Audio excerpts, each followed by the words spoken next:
দিল্লির রাজপথে এক বাবা তার রাজকন্যাকে ছবি তুলে দিচ্ছেন একটা দামি গাড়ির সামনে। বাবার হাতে কিছু বেলুন রয়েছে যেগুলো তিনি হেঁটে হেঁটে বিক্রি করছেন।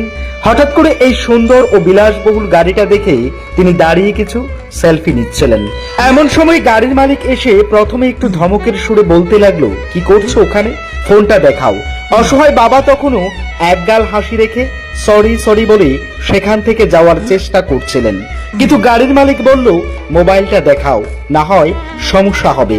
ভয়ে বেচারা বাবা মোবাইলটা বাড়িয়ে দিল ওই গাড়ির মালিকের দিকে। মোবাইলটা অন করার পর যে দৃশ্যটা তিনি দেখলেন, আবেগে ওনার চোখও ভেসে উঠল।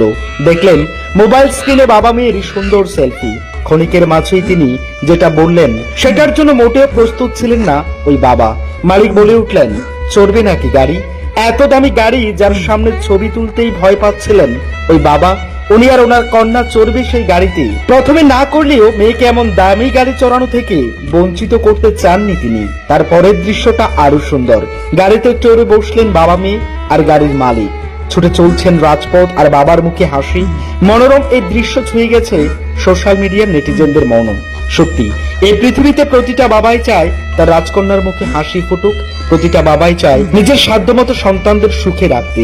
কুর্নিশ ওই বাবাকে, আর মানবতার জন্য কুর্নিশ রইল ওই মালিককে, যিনি তার দামি গাড়িতে চড়িয়েছেন, খানিকের হলেও শখ মিটিয়েছেন বাবা মেয়ের।